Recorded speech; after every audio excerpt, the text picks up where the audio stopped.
Hello and welcome to another Blender Cookie tutorial. This is David Ward, and in this tutorial we're going to go on and bring in a bad guy for Baker to be fighting.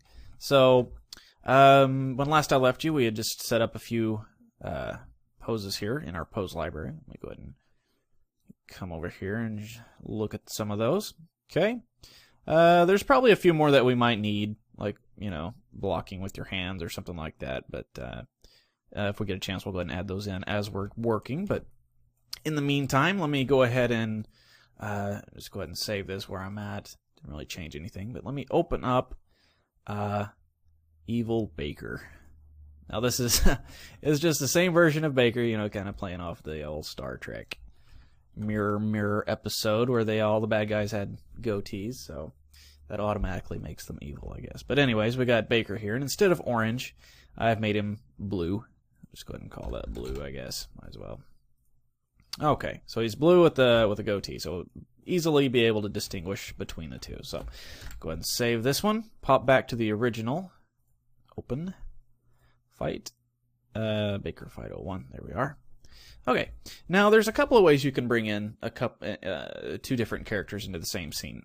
The first one, you can just duplicate the one that's already there. So if we go into object mode of our armature here, it doesn't really work too well if you're in pose mode, so you got to go to object mode, and then you select everything. Actually need to turn on this layer as well because we have these lattices in here that we need to copy as well, so let's go ahead and select those.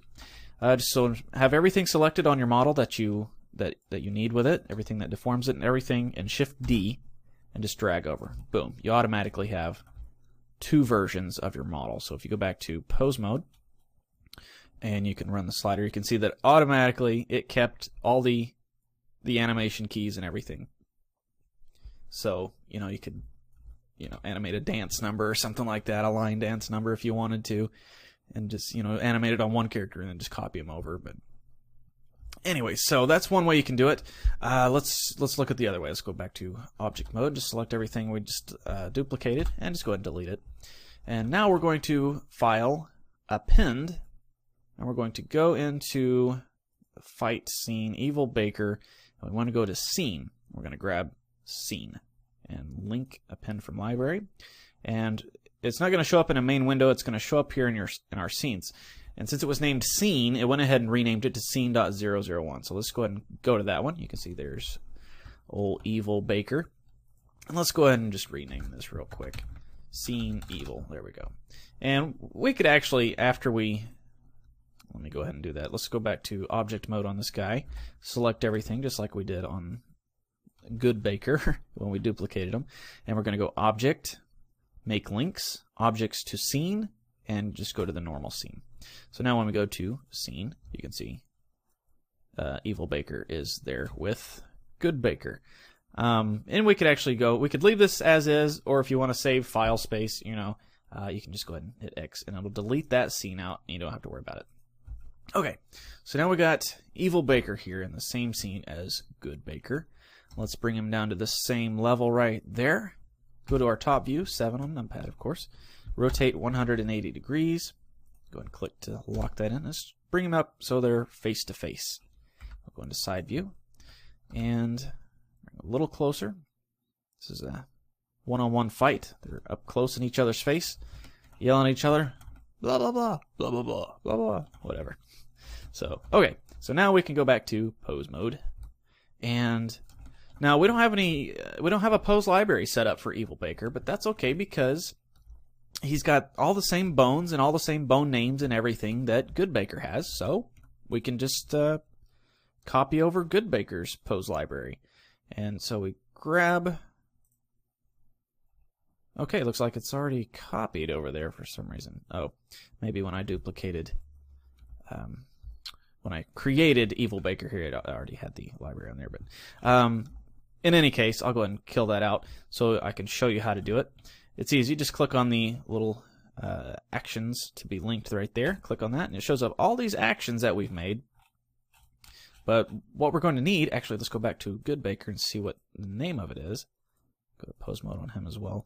Pose library, just pose lib. So that's the one we need. So we go in here, and the action we want is going to be pose lib right there. Okay, so now if we select everything, A, and we go through Control L and scroll through there, you can see that it applies all of the actions that we created with Good Baker in part 1 of this little series here to Evil Baker. So it'll save us a little bit of time. We don't have to create poses for each one of them. So, okay, so let's go ahead and start animating a little bit. Actually, we need to turn on. Okay, it's already on. Automatic keyframe insertion. I want to give Evil Baker here the same stance. There, they're glaring at each other. And you know what? Let's, I don't want to give him the keyframe at this point in time. I'd like to go back all the way to frame 0 and do that. But we've already got the keyframe. We can do one of two things. We can go to the, open up this window here and go to our dope sheet and delete them out here. Or since we have our timeline on that keyframe here, that text turns yellow, and you can see that it's lined up with that yellow line there. That means it's on the keyframe. We can hit Alt-I, and it'll delete all the keyframes that are associated with all the bones that are selected. So you can see now that it deleted all those bones. And actually these keyframes are here or are actually for Good Baker. So let's go ahead and rename that. Baker Rig, and we'll grab this one. Instead of Baker Rig.01, we'll call this one Evil Baker Rig. There we go. You can see Evil Baker Rig has 0 keyframes applied with it. So, okay. Now let's go ahead and merge those windows. Oops. Merge those back together. There we go. And let's kind of go through back to frame 0, frame 1. Zoom out on our timeline a little bit here. Okay, and let's select everything, and we're going to go ahead and, I guess we can go ahead and Control L and kind of just click that one back in, and I'll go ahead and insert the keyframe there. We could also hit I to insert keyframes and just say location and rotation. Since we're not really scaling anything, we don't need a scale keyframe. You could go loc rot, which is location rotation. So, okay, so we're ready to start kind of choreographing this little fight here, such as it is. So let's go up to correspond with Baker's first movement there, which is going to be right here. Boom. Actually, I guess we set a keyframe probably about right there. So we're going to I loc rot. There we go. And maybe move Evil Baker down just a little bit here. So he's kind of shifting his weight a little bit. Oops, gotta watch which one we're grabbing. Actually, you know what we can do? Since we have everything we need on Good Baker, we can go ahead and set his armature to object mode so we don't accidentally grab something and move it. So, and actually, I know I say actually a lot, don't I? We can, to measure up the keyframes precisely on the same frame, we can go back and forth. We can just grab Baker's pose here and say we need to go up to frame 15. Then we can grab Evil Baker and see it's on frame 16, which is no big deal, I guess. But, you know, let's go ahead and Alt-I, clear out that keyframe back up to frame 15. I loc rot. There we go. Now we can shift him a little bit. Maybe cock his head a little bit. Oops, too much. There we go. Okay. And back to Good Baker here. Grab his armature, go up to frame 20. Boom, throws a punch, but Evil Baker's ready for it. So we're going to select everything on him, Control L, and he's going to... Is he dodging? Let's see. Where's my... Okay, so we're offensive. Reading the lines down here. Let's go up to, see if we can defensive, dodge. Where's my dodge punch? Okay, let's just grab it over here. I guess, oh yeah, we said that the dodge kick could be used for the punch as well. So, there we go. So he's dodging that punch. They're standing there. Baker throws a punch. Evil Baker dodges it. So grab Good Baker again, go to the next frame. And he just goes back to his stance. So let's do that with Evil Baker. Let's go back to default stance. Go ahead and click the little magnifying glass there. There we go. Oops. Oh yeah, that's default. We need to do stance angry. There we go. Okay, so the first interaction of fighting, boom, blocks or dodges it, and then let's see where Baker goes from there, back to here. Okay, grab everything there, go ahead and put that keyframe on there again, and shift him just a little bit.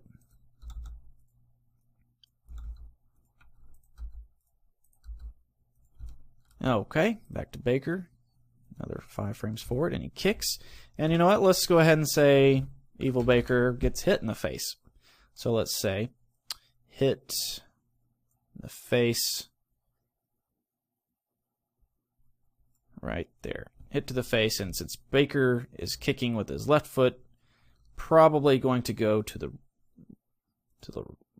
maybe, let's see. Let's try that one. There we go. So Evil Baker gets kicked in the face, but no big deal. He goes back to his angry stance. There we go. So let's see what this looks like. So Baker, grab my time. There we go. Baker's punching, dodge it, kick, ouch. He still kind of dodges it. This is where what I'm showing you now is just a way to get the basic motion down for fighting. You know, you can get all the moves and everything and put them in there, but then to actually get it to be more realistic, you're going to have to go in and kind of go in between each of these keyframes. Now see right here, he never actually makes contact. So what we can do is, I guess we're going to need our action editor open over here.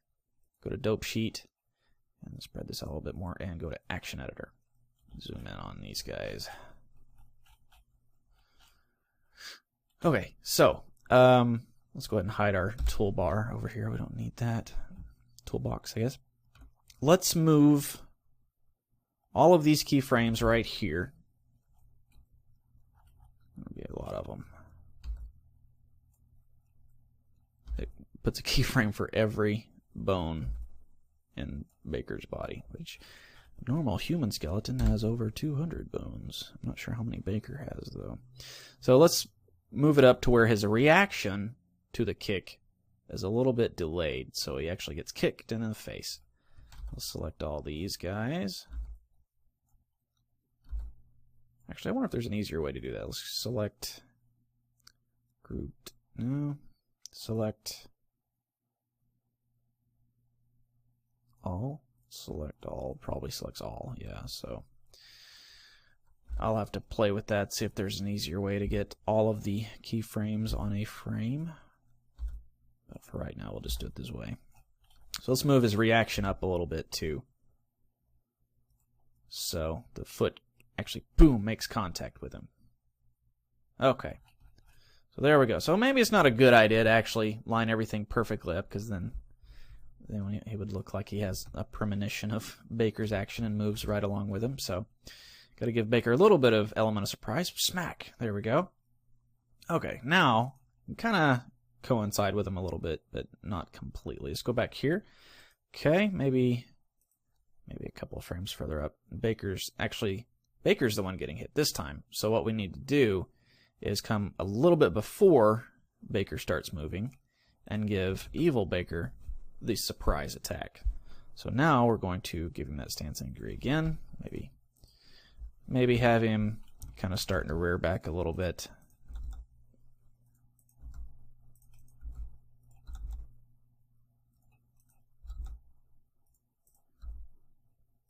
He's like, you kick me in the face, I'll kick you in the face. Well, he's not going to kick him, he's going to punch him. That's where the surprise comes in. Okay, so Baker starts to move right there, so let's go ahead and put the actual punch contact right at about that keyframe right there. Okay, so we'll grab Evil Baker, grab all of that, and going to go punch straight with his right hand. Boom. And since he's a little bit further away than we calculated when we were creating the keyframes, we're going to have to adjust a little bit. So have him kind of lean forward a little bit more. Bring that fist up to where it's actually hitting Baker in the face. Boom, smack, right there. Right there in the face. Right there in the face. Okay. So now Baker's going to react. Whoa, and get knocked back. So in this fight, unfortunately, the bad guy wins, which leaves it open for sequels, you know. Okay, so after he throws the punch, let's go ahead and put him back in his angry pose. Oops, grab everything. There we go.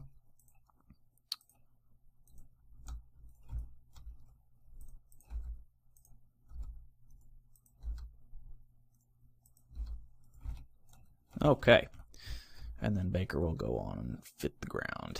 So let's have Evil Baker look down at him, and then maybe he's just kind of swaying in place, kind of recovering still from that kick to the face.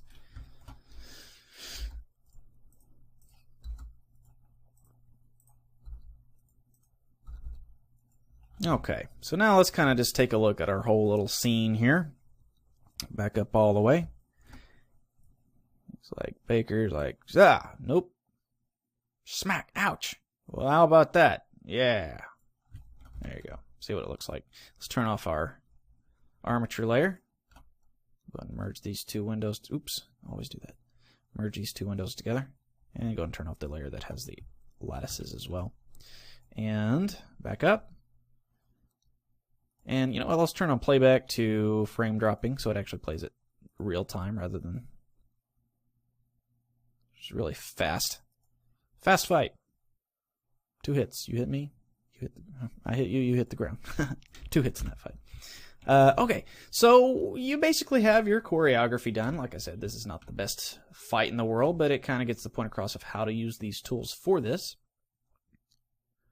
You could slow it down if you want and do any type of matrixy effect if you wanted to. But another thing that really makes a fight animation or a fight scene in a movie or anything really intense is not just the actual characters punching and kicking each other, it's the camera work.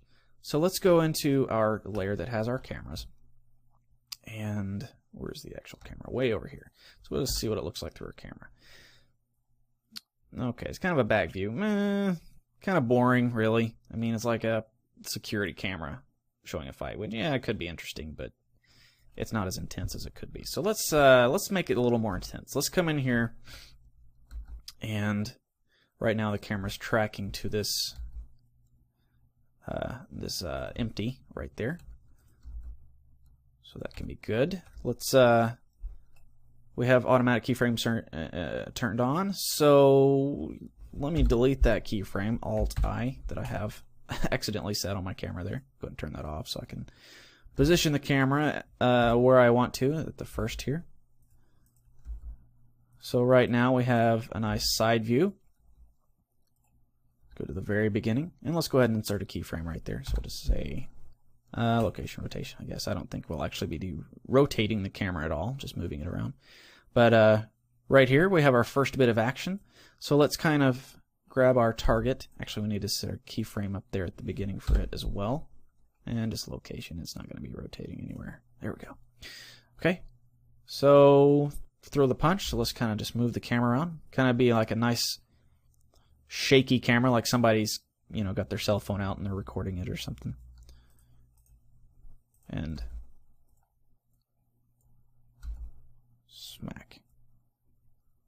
Okay, so it's not quite as intense as it could be, but something that we can do to add a little bit of randomness to this, make it, like I said, like a handheld camera. Let's split our window up here, and let's go to our graph editor. Now you can see our keyframes for, you know, the right now up here for the empty, we have the keyframes right here. And if we hit N, bring up our properties, you can see down here that there's a way to add a modifier. So if we add a modifier, we can go to noise. Go to noise. And you can see that it automatically adds some jaggedy lines to our motion there. And therefore, it adds a little bit of randomness to it. So let me come over here and turn off the properties there so we can see this a little bit better. Now you notice it shaking and moving a little bit, because it's got that noise on it. Okay, now if you want it, you know, to be noisier, you can change the settings down here. Scaling, let's go ahead and turn off our keyframe so we don't accidentally insert some. You can make it bigger to where the noise is a little slower, excuse me, or you can make it smaller to where the noise is, actually I guess the bigger, let's see, okay. This also goes in the negative zone. So the closer you get to 0, the more jaggedy it gets. The higher you get away from 0, and the further negative you go from 0, the more it straightens out. So let's try 0.75. Maybe 1. Maybe 2. Let's just... okay, looks like... Let's try 3.5. There we go. And then this will be the random seed for the phase. Kind of what the noise looks like there. Okay, and then this will be the amplitude, how high and low it gets. So if you want it to be really shaky, set that amplitude way up. You can see it shaking quite a bit there. Which if you have someone that's running or something, this would be appropriate to give it that kind of noise. But since we're just standing there, we're not quite that shaky. So there we go. And then the depth gives it more detail on each mountain and valley on the line there. So if you give it a depth of 0, it's very plain, but the more you give it, the more better it gets. Okay. So anyways. Okay, sorry for this little break in action there. I had a little bit of technical difficulties while recording a second ago. So let's just go ahead and skip forward. Okay, so we got the noise set up on our target. So we got the nice shaky camera movement there. And you can move the actual camera itself around too, to get a different perspective. That's kind of... We got the cameraman giving the scene away. It's like starts going down before Baker actually does. So let's grab that target there. Turn these on. Actually, let's go to the dope sheet.